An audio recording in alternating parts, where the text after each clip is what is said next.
अगर शंकर को पाने का लक्ष्य लेकर जाओगे तो बीच राह में अगर कहीं कोई घटना भी घट गई तो जिसका लक्ष्य लेकर जा रहे हो वो साध लेगा।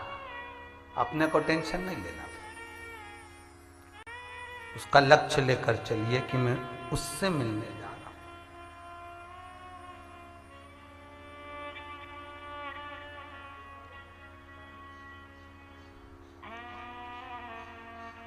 हम जब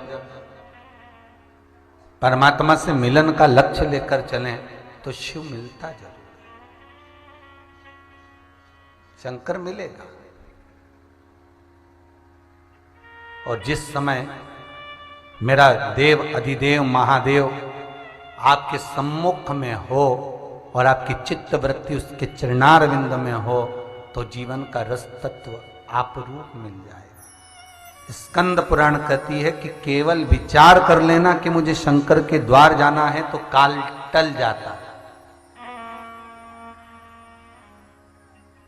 काल टल जाता।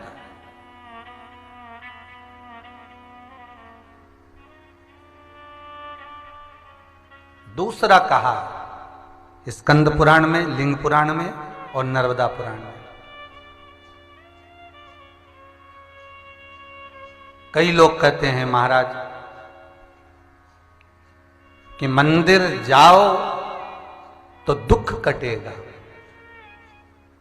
कई लोग कहते हैं मंदिर जाओ तो दुख कटेगा, पर स्कंद पुराण, नर्मदा पुराण और लिंग पुराण कहती है मात्र मंदिर के द्वार पर पहुंच गए तो समझ लो दुख तो वैसे ही कट, अंदर नहीं भी गए तो भी दुख कट गया, तो भी दुख कट गया।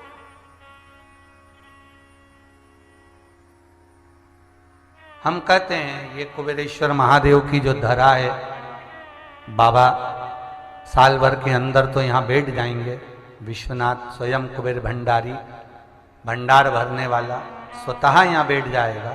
पर इस कुबेर भंडारी की धरा पर इतना जप तप अनुष्ठान चलता है कि यहाँ का एक एक कंकर शंकर है। हम बस अगर कोई आ भी गया, उसने मनोकामना भाव से, चित्तवृत्ति से, मन से जो यहाँ मांग लिया, इतना तो विश्वास है मुझे बाबा पर कि वो दूसरी बार ये कहने के लिए ही आता है कि गुरुजी हमारा ये काम हो गया। इतना विश्वास मुझे मेरे शंभू पर है। और उतना ही विश्वास आपके भीतर होना चाहिए जिस कार्य के लिए आप आए हो। आज अगर अड़ुकिया परिवार श्री सालासर बालाजी की कृपा से कथा करवा रहा है, अड़ुकिया परिवार अगर कथा करवा रहा है तो उसको ये विश्वास होना चाहिए कि आपने कथा किस लिए कराई है। और अगर शंभू पर आपका विश्वास इतना अटल है, इतना प्रबल विश्वास है, तो बाबा आपके कार्य सफल करेगा।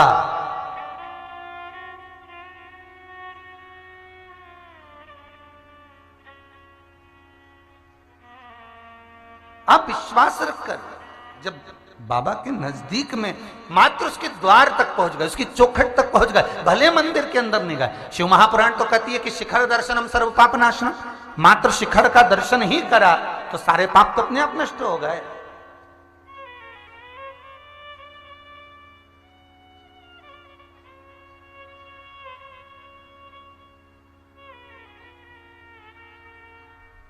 मात्र शिखर का दर्शन ही कर लेने पर सर्व हमारे पाप जितने हैं सब नष्ट हो जाते, मात्र शिखर का दर्शन।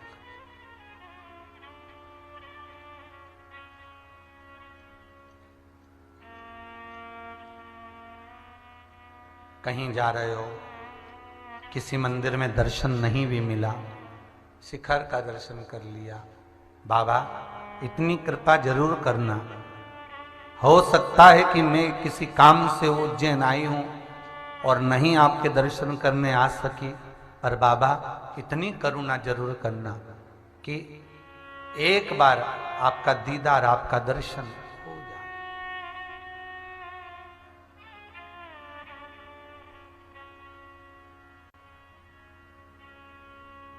एक बार आपका दर्शन इन नयनों से हो, और केवल मूर्ति का नहीं, केवल स्वरूप का नहीं, अगर आप करुणा सागर हैं, कृपा करने वाले हैं, तो आपका जो मूल स्वरूप है उसका दर्शन भी मुझे हो।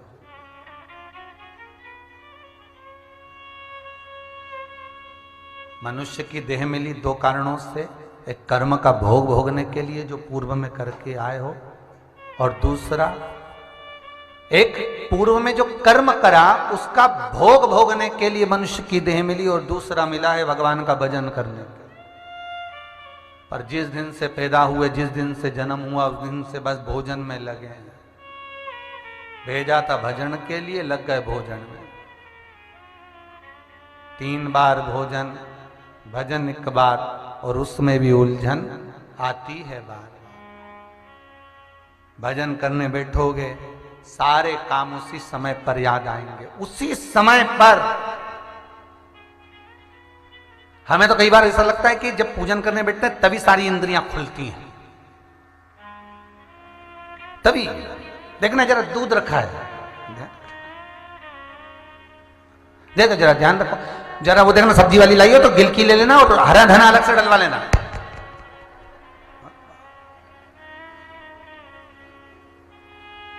पोछे वाली को बोल दो अच्छे से लगाते लगाते उधर से जाए, और उधर से फेरती फेरती इधर से।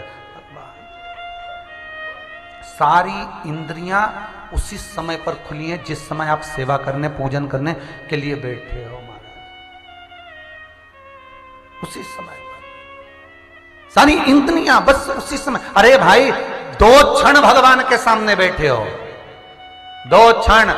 और निवेदन केवल इतना सा है कि अगर काशी की भूमि पर जा रहे हो, महाकाल की दज पर जा रहे हो, अगर आप ओमकारेश्वर जा रहे हो, अगर आप वृंदावन जा रहे हो, गोवर्धन जा रहे हो, जतिपुरा जा रहे हो, अगर आप तिरुपति जा रहे हो, तुम्हारी मर्जी पड़े, जिस देवता के द्वार पर तुम जा रहे हो उसके द्वार पर हवड़ सबड़ कर कर नहीं जाना। कई लोग जाते हैं गिरिराज जी की परिक्रमा करने के लिए, और शाम को सुबह से निकले, शाम को पहुंच गए, रात्रि विश्राम करा, सुबह से उठे परिक्रमा लगाई, और ऐसी परिक्रमा लगाई कहीं नहीं बैठूंगी, और लगाया जाए लगाया जाए लगाया जाए, और कोलू की बेल की तरह घूम घुमा के, और सीधे कमरा में गई, कपड़ा वपड़ा पहना, शाम की ट्रेन थी, वापिस आ गई।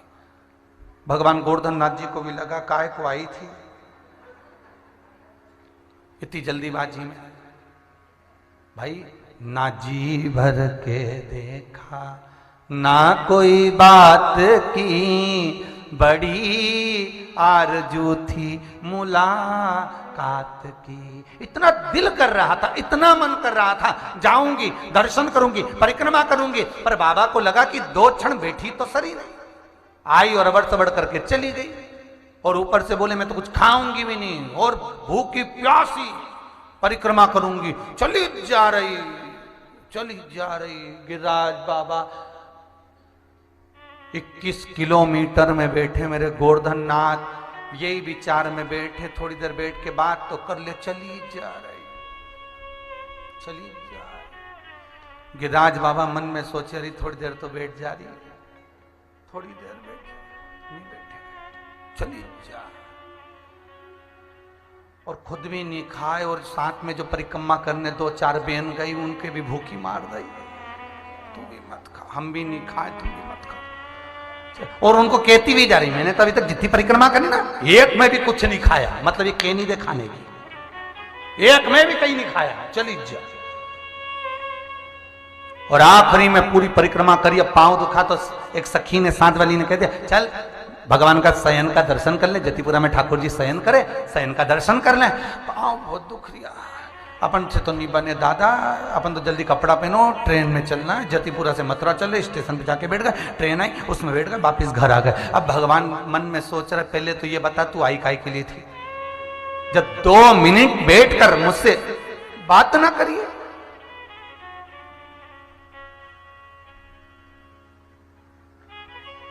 जब 2 मिनट बैठकर तुम मेरे से चर्चा ना करिए तो क्यों आए? आप ओमकारेश्वर जा रहे हो, भले मंदिर में मत बैठो, ओमकारेश्वर की जितनी जगह है, भले मंदिर के बाहर चले जाओ, मंदिर के बाहर से भी बाहर चले जाओ, जहां जगह मिल जाए एकांत में बैठ जाओ, है तो उसी की नगरी, उससे चर्चा करो। उज्जैन में जा रहे हो, जरूरी नहीं है कि महाकाल के मंदिर के अंदर ही बैठो, जहां मर्जी पड़े वहां बैठो, है तो वही कंकर संकर। छिपरा का एक एक तट पर एक एक कंकर है तो शंकर है। काशी में जा रहे हो तो अभी मुक्त नगरी में जहां मर्जी पड़े वहां बैठ जाओ और उससे 2 क्षण बैठकर बात करो। बाबा बहुत समय के बाद बुलाया, आपसे निवेदन है मेरे भोलेनाथ, तू देते रहना, मैं आते रहूंगी।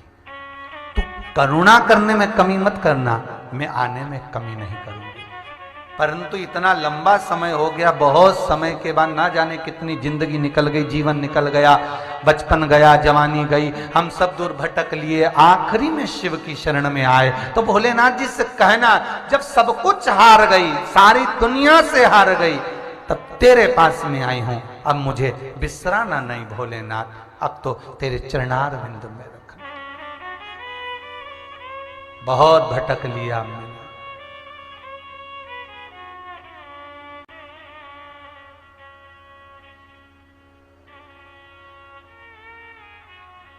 तुमसे बिछोड़े युग बीत गए,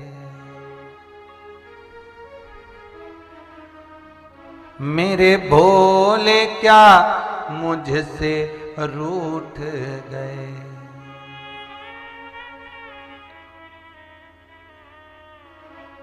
अब दर्शन दो एक बार, भोले आ जाओ एक बार, मेरा छोटा सा परिवार, भोले आ जाओ एक बार। सब गाइए, मेरा छोटा सा परिवार,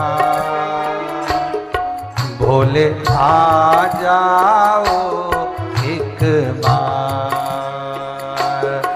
मेरा छोटा सा परिवार,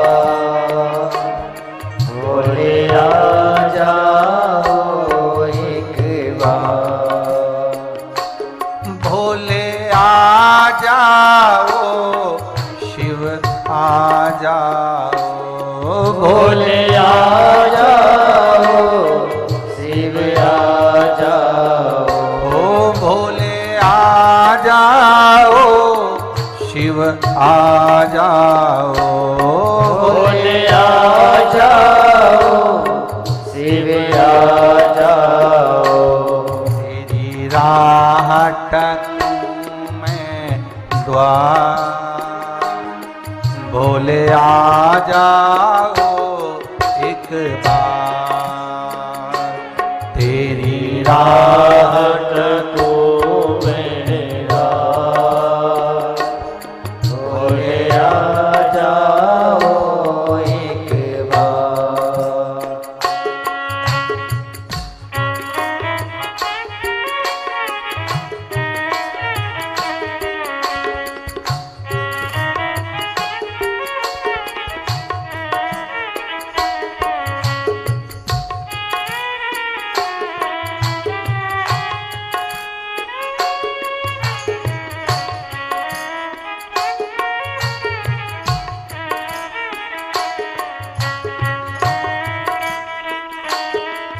हे शंभू,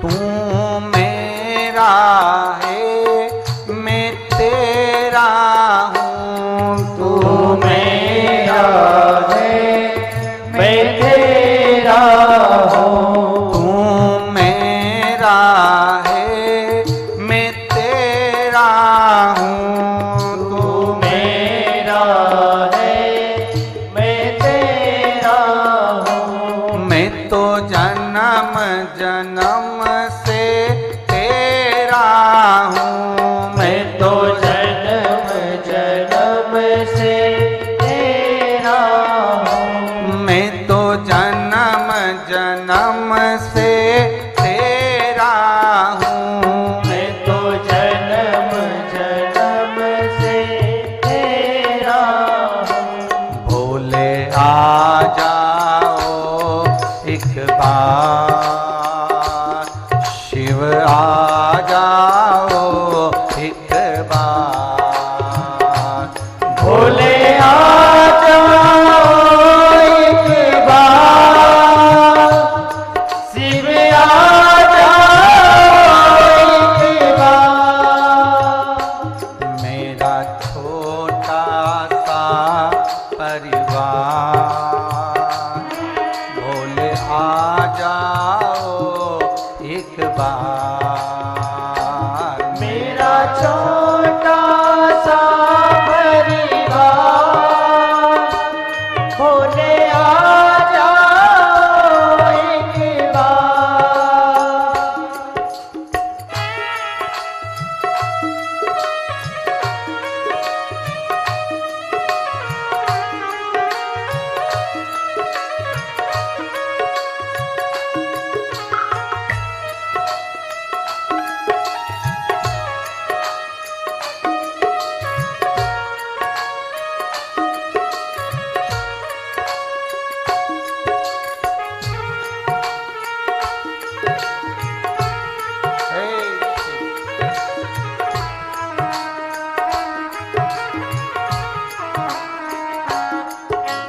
छोटा सा परिवार, भोले आ जाओ एक बार, मेरा छोटा सा परिवार, भोले आ जाओ एक बार।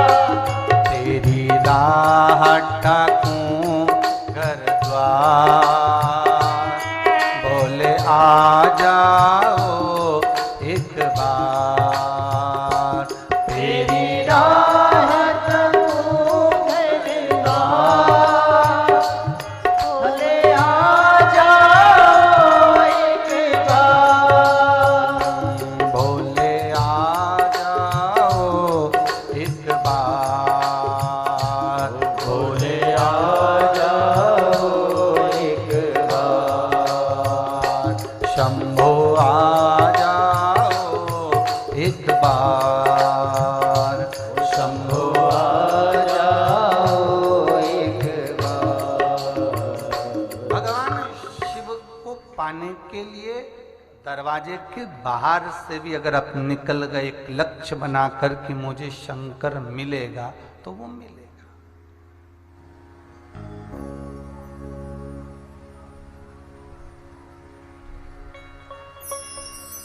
कितना सुंदर लिखा है कि भगवान शिव सती को लेके कुंभज ऋषि के आश्रम में गए कथा सुनने के लिए। कथा सुनने के लिए कुंभज ऋषि के आश्रम में गए और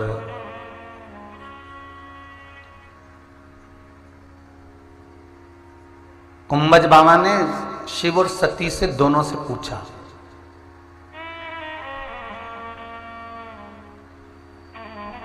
रामचरितमानस में भी वर्णन है और सुंदर भागवत में भी वर्णन आता है कि कुंभज बाबा शिव और सती से पूछ रहे हैं कि कथा सुनने के लिए आप बैठे हो, कथा सुनने के लिए आप आए हो, तो आप क्या कामना लेकर आए।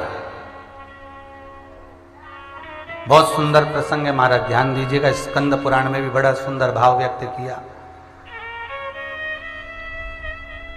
भागवत भी कहती है कि जब राजा परीक्षित सुखदेव जी महाराज के सामने कथा सुनने के लिए बट वृक्ष की छांव में गंगा के घाट पर शुक्र तीर्थ में कथा सुनने के लिए बैठे, तो सुखदेव जी महाराज ने राजा परीक्षित से पूछा था कि कथा किस कामना से सुनी जा रही। काशी नरेश, रामचरितमानस, काशी नरेश जब रामचरितमानस की कथा सुनने के लिए बैठे थे तो उनसे पूछा गया था कि आप कथा किस कामना से सुन रहे।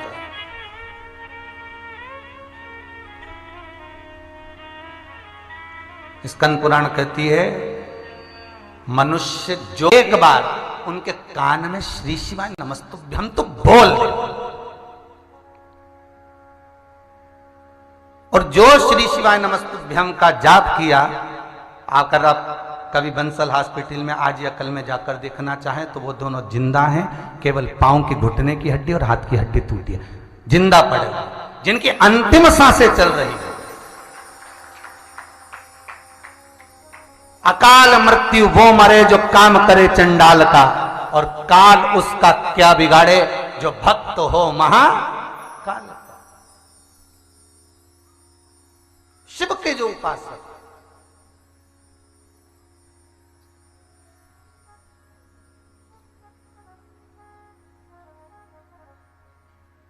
शिव की जो आराधना में डूबा हुआ है, महाराज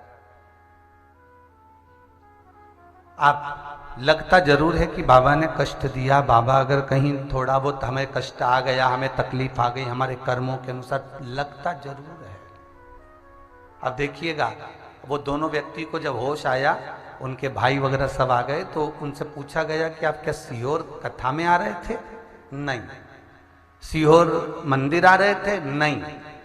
तो कहाँ जा रहे थे? तो कहा हमारी फ्लाइट थी भोपाल से, भोपाल उतरे, हमको उज्जैन जाना था महाकाल के दर्शन करने के लिए, हम वहां जा रहे। अब देखिए, तो ये फोन किसने करा होगा? बाबा महाकाल ही कहीं ना कहीं आया होगा, सूचना मिली होगी, दिल्ली से आई ये दो व्यक्ति का कौन है? जिसके भरोसे पर जा रहे हो उस महाकाल की नगरी में, जिसके भरोसे पर जा रहे हो उस विश्वनाथ की नगरी में, जिसके भरोसे पर जा रहे हो कुबेरेश्वर महादेव की नगरी में, जिसके भरोसे पर जा रहे हो उस काल अधिपति मेरे ओमकारेश्वर की नगरी में, संभालने वाला बस वही है। हम तो केवल निमित्त मात्र हैं कि हम कुछ कर रहे हैं। आप निमित्त मात्र हो कि घर चला रहे हो, आप निमित्त मात्र हो कि बच्चों की शादी करना है, बेटी का ब्याह करना है, बच्चों का ये करना है, इनकी फैक्ट्री डल जाए, इनकी दुकान डल जाए, इनका कष्ट दूर हो जाए। आप केवल निमित्त हो जो उनके बीच में मध्यस्थ बने हुए हो, बाकी के करने वाला तो देव अधिदेव महादेव है। जब देवताओं पर कष्ट आया, भगवान विष्णु पर कष्ट आया, ब्रह्मा पर कष्ट आया, राम जी पर कष्ट आया, कृष्ण जी पर कष्ट आया, जब कोई नहीं आया तब देव अधिदेव महादेव सम्मुख में आकर खड़े हो गए कि घबराना नहीं है, अभी शिव है। और जगत का बाप जो अमृत पिए वो देव, जो विष पिए वो महादेव। तो जगत का बाप यहां पर है, तो क्या चिंता कर। और सबसे पहले देखो, घर में जो होगा वही आएगा। बोलो सही है कि गलत है? भले बहू से तुम्हारी बात हो ना हो, सास लड़े झगड़े कुछ भी करे, पर बहू जो घर में रह रही है, एक पूना में रह रही है, एक मुंबई में रह रही, और तुम्हारे को तकलीफ आई तो सबसे पहले कौन आई? अरे बोलो जम के जरा, वही आएगी ना जो पास में। भले कितनी भी नफरत हो, कितना भी दुश्मनी हो, पर पानी तो वही दे ही देगी। अब उसी तरह भगवान विष्णु रहते हैं वैकुंठ में, समझते जाना। ब्रह्मा जी रहते हैं ब्रह्मलोक में, इंद्र रहते हैं इंद्रलोक में, और मृत्यु लोक में पृथ्वी पर कौन रहता है? बोलो जम के, देव अधिदेव महादेव। क्योंकि मृत्यु लोक का अगर कोई देव है तो वो महादेव है। अगर तुम्हें कष्ट होगा, दुख होगा, तकलीफ होगा, सब बाद में, पहले अगर तुमने शिव को पुकार लिया, शंकर तुम्हारे सामने खड़ा मिल जाएगा, हर घड़ी, हर पल, हर क्षण, उसी समय पर मिलेगा, उसी क्षण।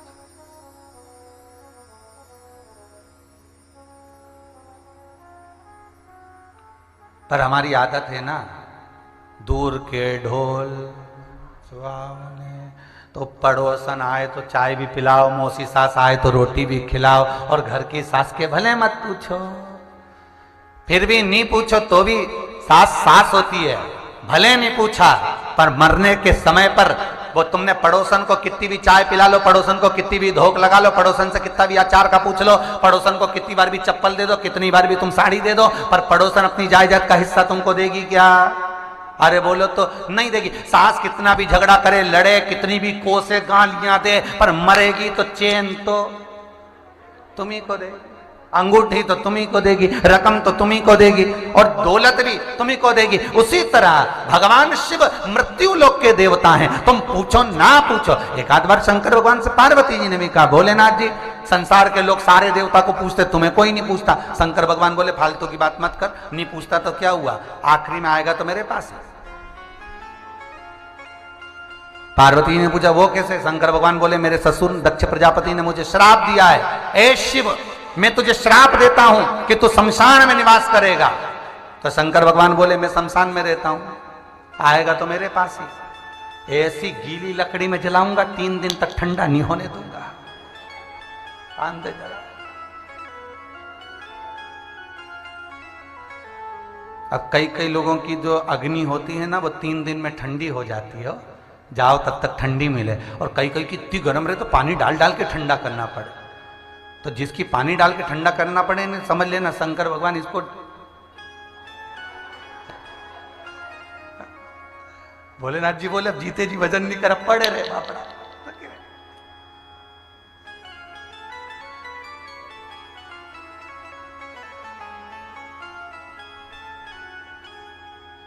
और फिर आग लगाकर सब तीसरे के दिन लीप पोत के कांपे शमशान में मटकी रख के, एक कुल्हड़ में चाय, अभी तक गिलास में पीती थी अब मट्टी में, एक कुल्हड़ में दूध। एक बहू ने आवाज लगा के कही वो वाली होटल का समोसा ले जाना। होटल ससुर जी को अच्छा लगता था, सास को हमारी जलेबी अच्छी, वो भी ले जाना। सब कंडा जला के होम छोड़ दी, चल दिए। छोटा सा बच्चा चिल्ला के बोला पापा पीछे दादाजी आ गए।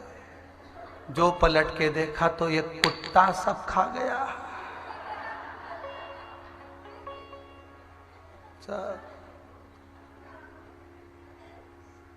अब कुत्ता में दादा ढूंढ रहे हो तो दादा में ही दादा को ढूंढ लेते।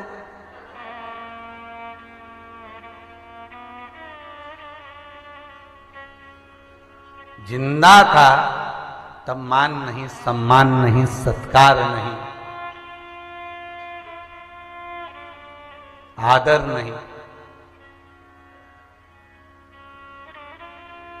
इस लॉकडाउन में सबसे ज्यादा दुख हुआ है बहुओं को। भले बोल नहीं रही, तुरंत खस नहीं देना हमको, बस हो गई पूजन, चलो।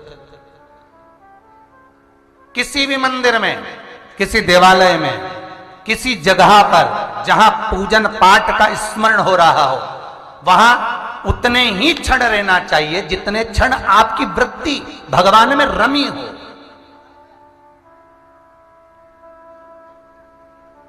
जितनी देर भगवान में रमी हो, उसके बाद में भगवान का तेरा आ गया, पट बंद हो गए, भगवान का सोने का समय आ गया, सब इधर उधर बैठ गए, जहां तेको वहां बैठे गप्पे मार रहे, रसगुल्ला खा रहे, कुछ बोल रहे, चाल रहे, कुछ भी बात हो रही, तो उसका भोग आपको भोगना।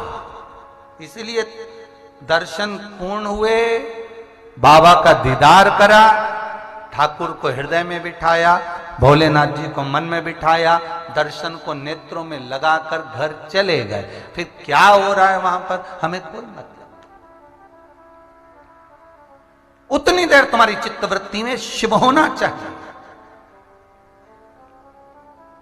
इसलिए जितनी भी आरतियां बनी हैं, सारी आरतियों में एक कामना छुपाई गई है।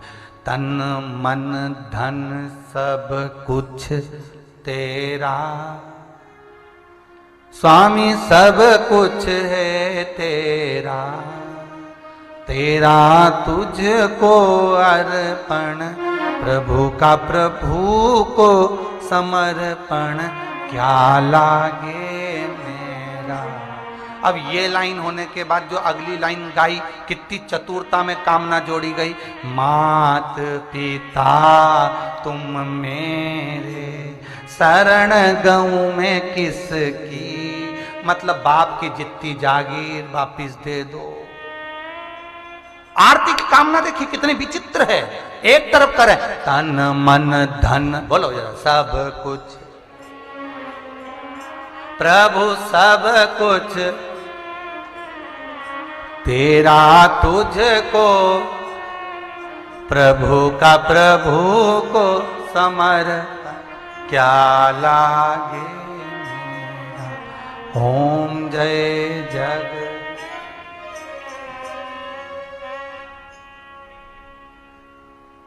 ओम जय जग। अच्छा, एक बार ये आरती में भी घपला हो गया था है? इंदौर में कथा करने गए, अपना पैलेस में कथा, और वहां पे हमने आरती गा दी जय जगदीश हरे। तो एक अम्मा आगे खड़ी होके बोले जय कल्लू के पिताजी हरे। अब बहुत देर तक बोलती रही, तब आखिरी में हमने कहा हम जगदीश हरे बोले, कल्लू के पिताजी हरे बोले, बात ना रही। जब ऊपर आई ना बेलपत्र लेना, तब हमने पूछा क्यों रही भाई, ये तो बताइए, हम जय जगदीश हरे बोले तो कल्लू के पिताजी हरे बोले, ऐसा क्यों बोले? उनका नाम।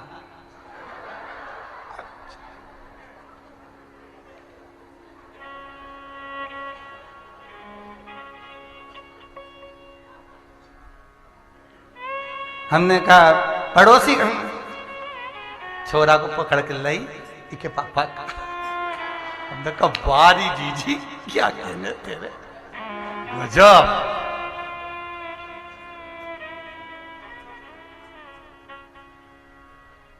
अब ये पूरी एक लाइन पूरी हुई, फिर बाद में कह दिया मात पिता तुम। और जो माता पिता होते हैं, ये नहीं लिखा अड़ोसी पड़ोसी तुम मेरे, क्योंकि अड़ोसी पड़ोसी अपनी जायदाद की रकम नहीं देंगे, अपनी जायदाद का हिस्सा नहीं देंगे, चैन अंगूठी नहीं देंगे, दौलत धन नहीं देगा पड़ोसी। देगा कौन? माता पिता। और बेटा कमाकर अगर बाप को दे भी देता है, बेटा कमाकर अगर मां को दे भी देता है, तो पत्नी को यह नहीं सोचना चाहिए कि तुम सब अपने माँ बाप को दिए जा रहे हो। अरे दे दो, डुकरिया कई छाती पे बांध के ले जाएगी, छोड़ के तो यही जाएगी, क्या टेंशन है, रखा देव। मात, अब चलो चालू कर दो। मात पिता तुम मेरे शरण गऊं। अब मैं किसी की शरण जा ही नहीं सकता, क्योंकि तुम्हारी पढ़ा हूं। बस भगवान भी सोचेगा कितना चतुर है रे। आरती लिखने वाले ने पूरी चतुरता रखी, कामना कहां छुपाई देख लीजिए, और पूरी कामना में आ गया, माता पिता से सब कुछ वापिस प्राप्त कर दिया। शिव कह रहे हैं, शंभु कह रहे हैं अगस्त बाबा से, कुंभज ऋषि से, कि मेरी कामना तो यह है कि मैं राम का दीदार करूं, दर्शन करूं, राम से मिलूं।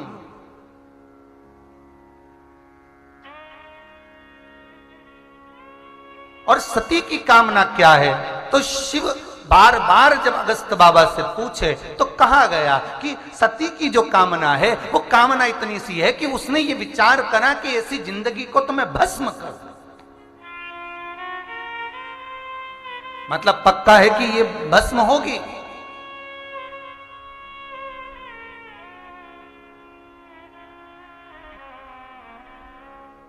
पक्का है ये भस्म होगी,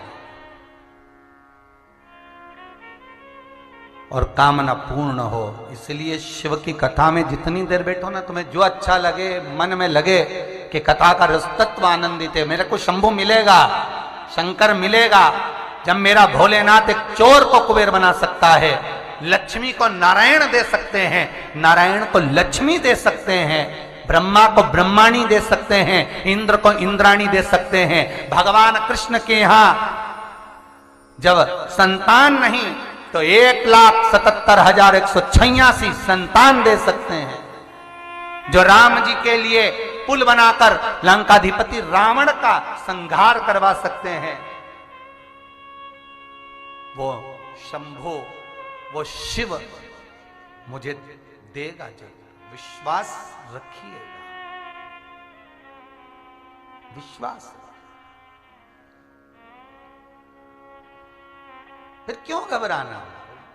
और कथा के मध्य में आपकी कामना, आप अगर 7 दिन कथा सुनने के लिए दूर दूर से आए हुए हो, रुके हुए हो, 7 दिन आपकी कामना होना चाहिए। हमें कोई बेरभाव नहीं, बहुत अलमस्त आनंद में जो भाव मिले उस भाव का आनंद लेते हुए कथा का रस तत्व ग्रहण करो।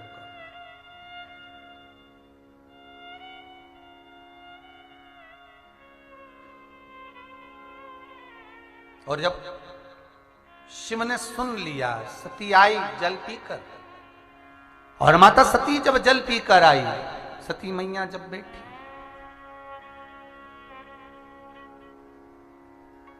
सती माता जब जल पीकर आई, बैठी कथा सुनने के लिए, शंकर भगवान और सती माता जब कथा श्रवण करने के लिए बैठे, महाराज सती मैया का चित्त वृत्ति नहीं रम पाई। बैठी जरूर, आखिरी हुआ क्या, कथा सुनकर जब चले, बीच मार्ग में राम जी का दर्शन हुआ, सीता जी की, राम जी की परीक्षा सती सीता बनकर ले। भगवान शिव ने सोच लिया ये ब्रह्म में डूब गई है, इसने परीक्षा गलत ली, परीक्षा गलत ली, ये ठीक नहीं है, ये अच्छा नहीं है।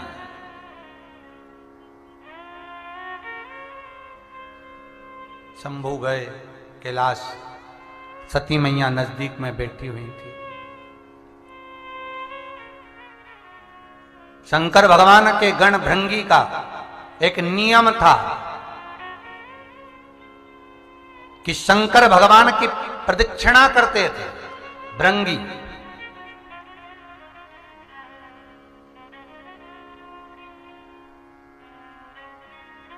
और शंकर भगवान की प्रदक्षिणा करना भृंगी का रोज का काम था।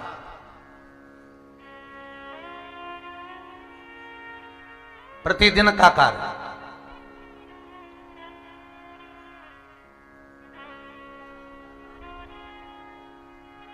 भगवान भूत बावन भूतेश्वर की आधी परिक्रमा तो बहुत समय के बाद चालू हुई। पहले शंकर भगवान की पूर्ण परिक्रमा ही होती थी। वो तो बाबा ने गलत निर्णय ले लिया था, और गलत निर्णय ये हो गया था कि बाबा शंकर ने, मेरे भूत बावन भूतेश्वर ने गणेश और कार्तिकेय से कह दिया था जो पृथ्वी की परिक्रमा कर कर आएगा वो प्रथम गिनती में गिना जाएगा। कार्तिकेय मोर पर बैठकर गए, गणेश जी महाराज चूहे पर बैठकर गए।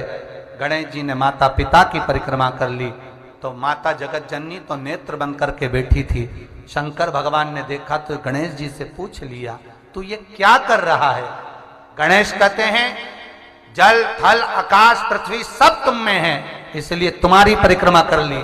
पृथ्वी की पूरी परिक्रमा हो गई। तब तुरंत भगवान शंकर ने कहा, गणेश मैं तुझे प्रथम गिनती में गिनने का वर प्रदान करता हूं। जैसे ही कहा जगत जननी उठकर खड़ी हो गई।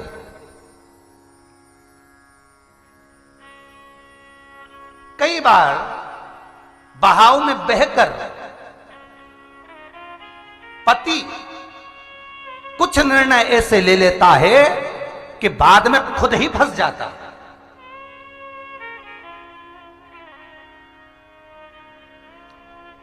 किसके लिए कहा? फिर संबोधन पर ध्यान देना। गलत जगह पर मत जाइएगा, सही जगह पर जाइएगा, समझना उसको अच्छे से। कुछ जगह पर पति बहाव में बहकर गलत निर्णय ले लेता है, बाद में खुद पछताता। तो एक जगह कथावाची तो एक माता ने लिख के भेजा, यहां पर पत्नी का नाम क्यों नहीं लिखा? तुमने कहा कि पति बहाव में बहकर गलत निर्णय लेता है, तो पत्नी का क्यों नहीं लिखा? तो महाराज पत्नी कभी बहाव में नहीं बहती और दूसरे को बहा देती। बहुत ध्यान देना, वो बहाव में नहीं बहती। सबसे ज्यादा पति और पत्नी में अगर कोई कमजोर होता है तो हृदय का कमजोर पति होता है। ध्यान देना, पत्नी भी होती है पर अंदर से थोड़ी जटिल होती है, वो धीरज रख लेती है और इतनी जल्दी वो बहती नहीं है।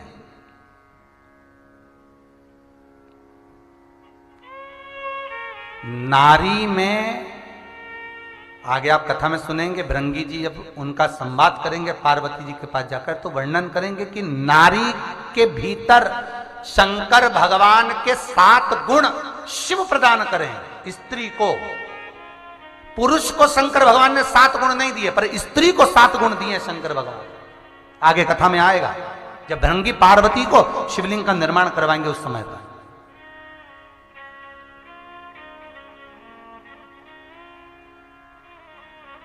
सात गुण भगवान शंकर के स्त्री को दिए गए।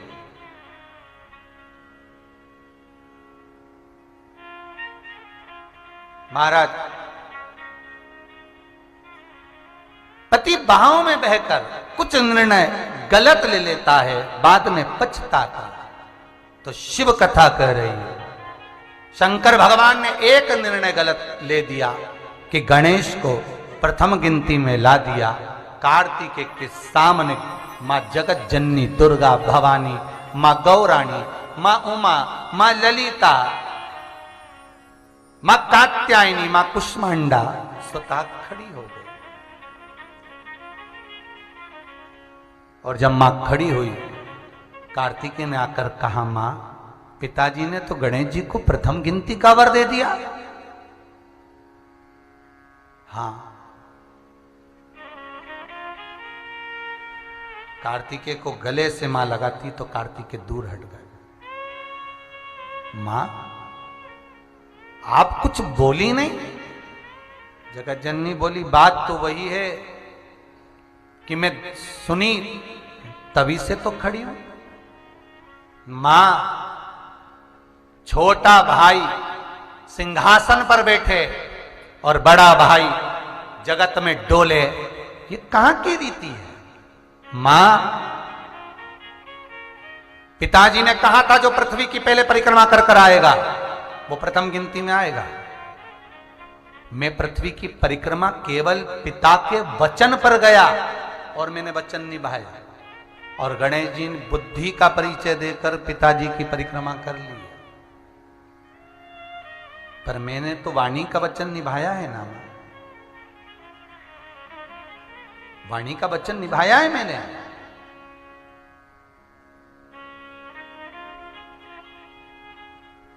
फिर निवेदन है, बहाव में बहकर पति वचन दे देता है पर बाद में पछताता है। दशरथ जी